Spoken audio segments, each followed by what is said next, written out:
Family from Perth was driving to Melbourne. They were just west of the South Australian border. At 5:30 Western Australian time this morning, they say a bright light appeared above them, picked up their blue Ford Telstar, shook it and then dropped it, bursting a tyre, denting the vehicle and leaving ash inside and out. It was broad daylight. Coming the other way, a semi-trailer and a third vehicle. The semi-driver has reported the same amazing story. Faye Knowles and her 3 grown-up children were in shock when they told their story to Ceduna Police. Officer in charge, Jim Fennell, related to us the terrifying account of the moments following the Knowles' supposed close encounter. The occupants left the car, ran into the scrub and hid. The object came back again and circled around and flew off.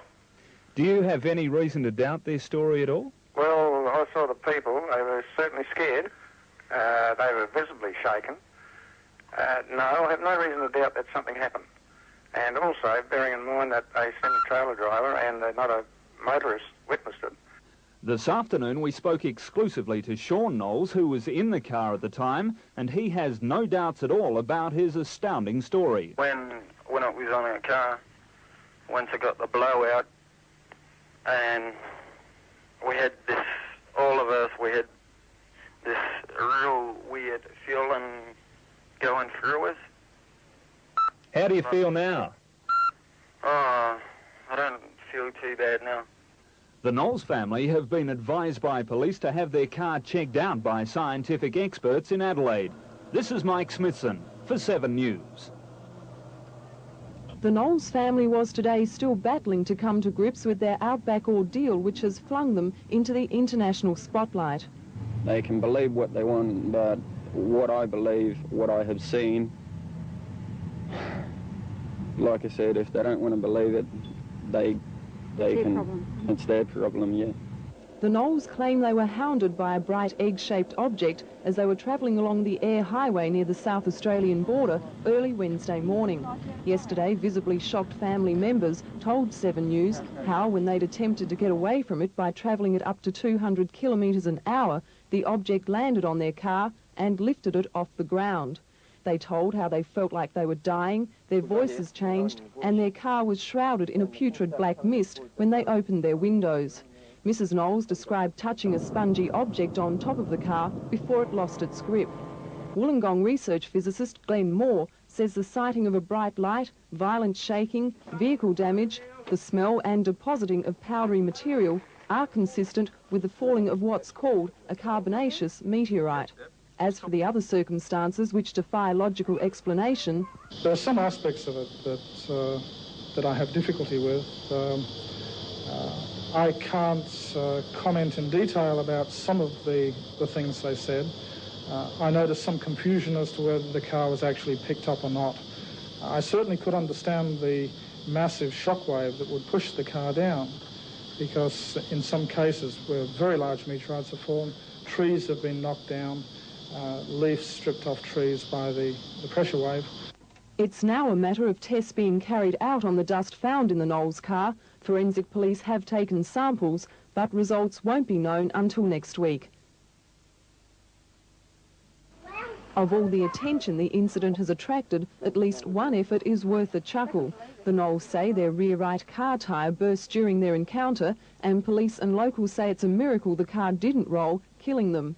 A great promotion for their tyres, perhaps, and the Dunlop company was first off the mark, with this full-page ad worth $10,000 in today's Australian, assuming the Knowles car wasn't equipped with one of their treads.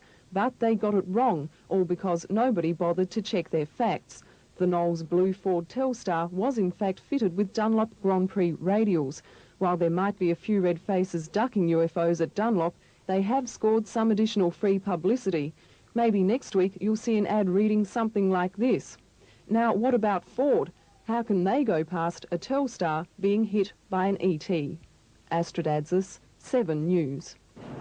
7 News encountered the Knowles car in Woodner on South Australia's Eyre Peninsula, then hired scientists from the Australian Mineral Development Laboratories to carry out extensive tests on it. The Knowles maintain a UFO buzzed their blue Ford Telstar early Wednesday along the Nullarbor, then briefly lifted off the highway, causing the rear right tyre to burst. The terrified family also claimed the inside of the car shook violently and became filled with a foul-smelling mist and a black powdery substance. I swear to God, I'm not lying. I swear to God, I opened up my window, the car started going out of control. And all this smoke, and it was like smoke. I'm not lying. It was like smoke. And gases all started coming in the car. And me and my brother started to go crazy, you know. I thought I was going in my head. Felt like my brain was getting sucked out. Amdel scientist Monty Luke went over the car thoroughly before taking samples back to Adelaide for more comprehensive testing. The results released exclusively today show there's no evidence to support the Knowles claims a UFO landed and dented the roof or had been responsible for the damaged tyre and material found on the car. Oh, the material that we found on the brakes, or behind the brakes on the front of the car is fairly typical of abraded brake linings and the brake disc. So it's quite typical material be found on the inside underneath most cars in Australia. And what about that shredded tyre? No, I've seen this sort of structure before. It's quite typical of a tyre that's been driven on. While that explains the damage to the family's car, nobody knows for sure what came out of the sky over Mundrabilla. Although their UFO sighting has been backed up by locals, others travelling on the same stretch of road, and a similar sighting of Port Lincoln. Something did scare the wits out of the Knowles family, but it seems a coincidental tyre blowout greatly contributed to their distress and their bizarre story of cosmic bulldust. In Melbourne today, the family say they're sticking to their version that's got the whole world buzzing. They're saying, sort of calling us liars, and that's not true. What we know what happened to us, and did happen to us. There's definitely something out there. Meanwhile, the results of police tests won't be known until the end of next week. Frank Pangallo, 7 News. The spotlight has now fallen on one of the most remote corners of Australia. Outsiders have become curiouser and curiouser about sightings which have always held enormous fascination. But the down-to-earth locals on the Nullarbor and Eyre Peninsula will say matter-of-factly that seeing UFOs is nothing new. But they mostly keep their experiences to themselves because they say no one would believe them anyway. Alan Stewart is the Highways Department foreman at Mundrabilla, where the Knowles family allege their UFO encounter. He staunchly believes in UFOs after seeing them regularly in the area over many years. It seemed like stop, move, turn, circles. Like meteorite satellites don't do U-turns. They go straight line. You stop and turn. Alan, in fact, believes he saw the same light the Knowles family were terrified of a few hours later. There was a light hanging around. There was some light going across the north, and one went northwest, then it turned. I sat out that morning, about 2 o'clock in the morning. I sat out for about an hour and a half, 2 hours. And there are many similar case histories. Just driving along at night time, just after 9 o'clock, I saw this great big light hovering in the air. Or, I don't know how far away, but to me it looked like about 10, 12 k's, and it just was there for about 5 to 7 minutes, and it just seemed to disappear. The level-headed locals all speak of bright lights which travel very fast, change directions many times, are very silent even though they appear close by, and which disappear almost magically. Well, what do you think about that family from Western Australia who had that experience on the Nullarbor? Well, I believe it has to be a UFO. Yeah, I believe it. Tests by Adelaide scientists on the blue Ford Telstar have ruled out the claim by the Knowles family of Perth that a UFO landed on the car's roof and lifted it off the road. Analysis of black material on the car reveals it's mostly iron oxide, consistent with residue from worn brake linings. And they say the almost perfect cut on the right rear tyre was probably caused by driving a considerable distance on the rim, which may also explain the violent shaking and putrid-smelling smoke that filled the interior. The family has rejected the findings and is adamant an egg-shaped object attacked their car early Wednesday morning. The Victorian-based UFO Research Society, the oldest group of its kind in Australia, isn't convinced by the results either. The Society is sending one of its investigators to Adelaide to collect more samples and check for electromagnetic activity. These will be sent to the United States, where they'll be analysed by Princeton University astrophysicist Dr. Bruce Maccabee and the Arizona-based Ground Saucer Watch Organisation. The UFO Research Society says if confirmed, the Mundrabilla incident could become one of the world's most significant UFO reports. In fact, this family is very important to us because from what we've been able to establish and what other people have told us, they're not the type who would set up a fake. In other words, they're basically not interested in UFOs. They're just coming from Western Australia to Victoria and encountered this, what it could be UFO or whatever it is, natural phenomena. South Australian police are expected to reveal results of their tests later this week. Frank Pangallo, 7 News. Paul Norman and John Octel from the UFO Research Society examined the blue Ford Telstar said to have been attacked by a UFO a fortnight ago. They carried out a series of tests, including one for electromagnetic activity, then took samples from the car. Veteran UFO investigator Paul Norman says his initial inspection appears to back up the account by the Knowles family that something attacked, then lifted the car off the air highway, causing a tyre to blow. I am convinced that they were telling that they were seeing an object of some kind, and they'd interfere with their car. The researchers say they're satisfied the report by the Knowles family warrants further investigation. So what we're looking for when we're doing these investigations, looking for faults in their story. At this stage we've seen nothing at all. What they've indicated in the car is right. We found the black material, found the markings, the damage to the car, it's exactly how they said it was. They also indicated they were doing 200k, which is impossible on the ground for one of these cars, but we did a test here and we've got it up to 200k's with the front wheels jacked up. So it really gives the impression that the car was, or gives the idea the car was actually physically lifted up. Samples taken from the car will be sent to Princeton University astrophysicist Dr. Bruce Maccabee for further analysis. However, the results aren't expected to be known for at least a month. Meanwhile, the Knowles family is remaining in hiding in Melbourne. They will undergo a detailed medical examination tomorrow.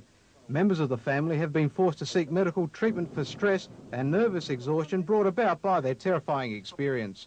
Frank Pangallo, 7 News. And whatever category Western Australia's Knowles family fell into last week, well, you can bet that they're true believers now. Their close encounter took place early yesterday morning on the Nullarbor Plain, an area notorious for sightings, but never anything this physical. Thanks very much for joining us from Adelaide. Patrick, let me ask you first, can you explain to us what really did happen? What happened? This is where well, we're going along the highway in between, it was kind of like on the border of South Australia and Western Australia. We were driving along there, and we were just doing normal speed and that, and I was a bit tired. Sean and Mum way more awake, and we noticed this light ahead of us, and we thought, oh, that's a truck, you know. We all thought that actually at first, and it started to get a bit closer. I thought, this is strange, and it kind of disappeared like it went off the road, and it seemed to, you know, kind of fade and jump about a bit.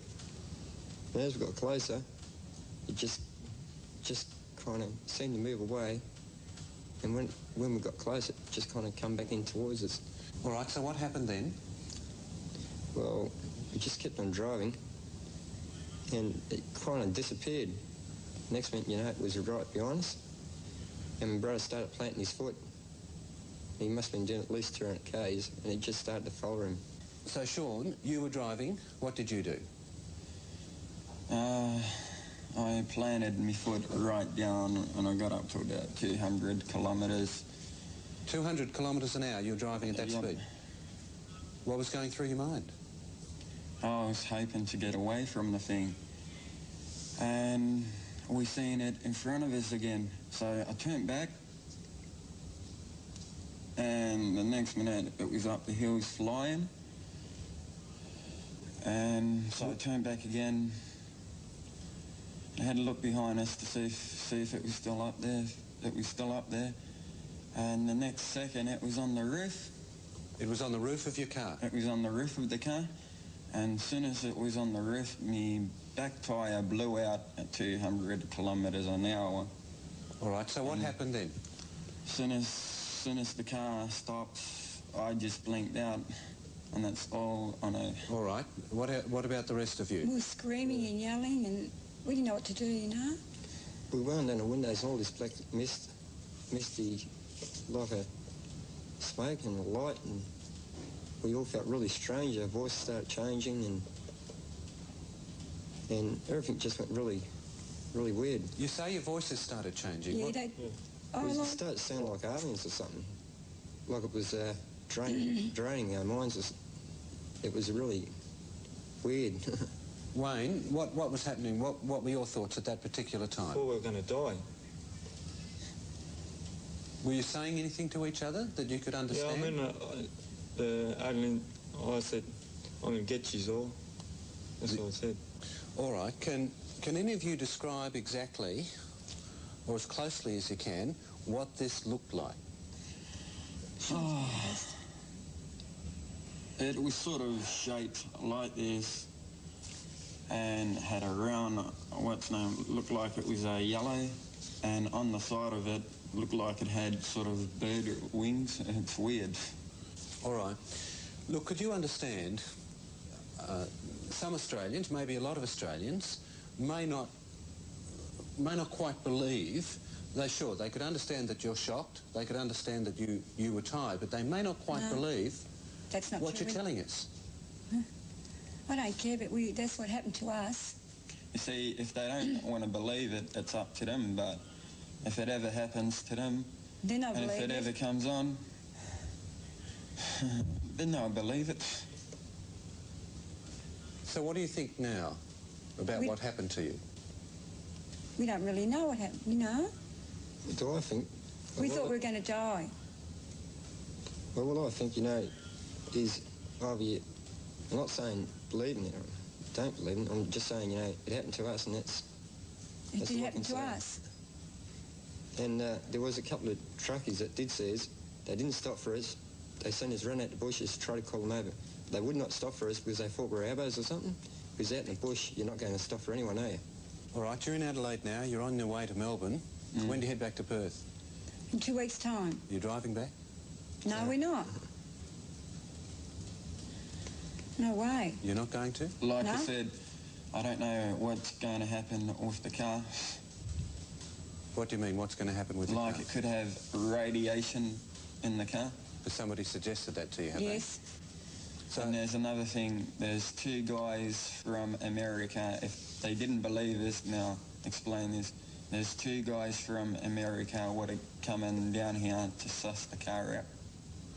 All right, so what you're saying to us that you're too scared to drive back That's across the right. Nullarbor Plain after what true. happened to you? Yeah? Terrified. So you're going by train, eh? Yeah? Okay, well, we wish you all the best, and we thank you very much for talking to us tonight. Thank you. Thank you, Thanks and a lot. let's hope they get to the bottom of the mystery. Thanks for hope joining so. us. Okay. Thanks a lot. Thanks. We'll be back in just a moment.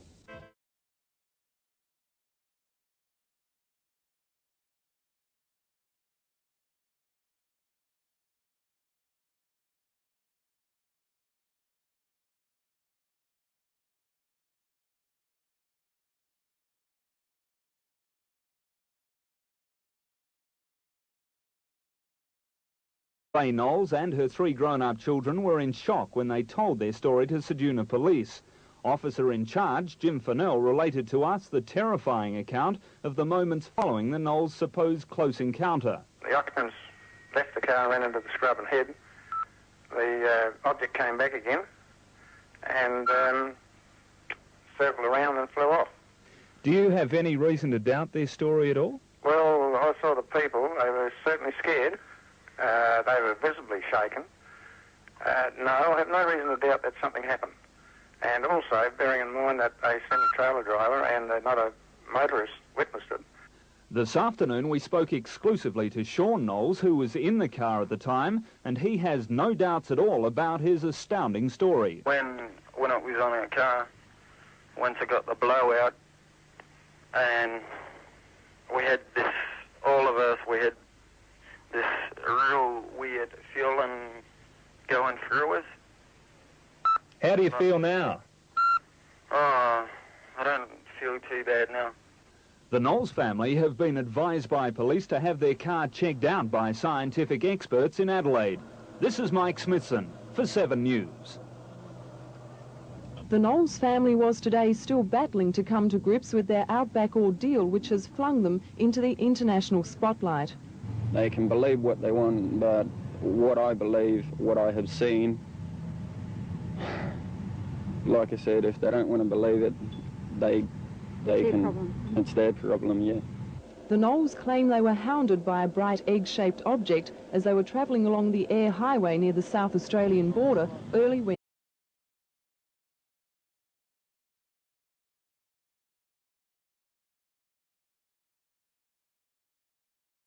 Family from Perth was driving to Melbourne. They were just west of the South Australian border. At 5:30 Western Australian time this morning, they say a bright light appeared above them, picked up their blue Ford Telstar, shook it and then dropped it, bursting a tyre, denting the vehicle and leaving ash inside and out. It was broad daylight. Coming the other way, a semi-trailer and a third vehicle. The semi-driver has reported the same amazing story. Wednesday morning. Yesterday, visibly shocked family members told 7 News how, when they'd attempted to get away from it by travelling at up to 200 kilometres an hour, the object landed on their car and lifted it off the ground. They told how they felt like they were dying, their voices changed, and their car was shrouded in a putrid black mist when they opened their windows. Mrs. Knowles described touching a spongy object on top of the car before it lost its grip. Wollongong research physicist Glenn Moore says the sighting of a bright light, violent shaking, vehicle damage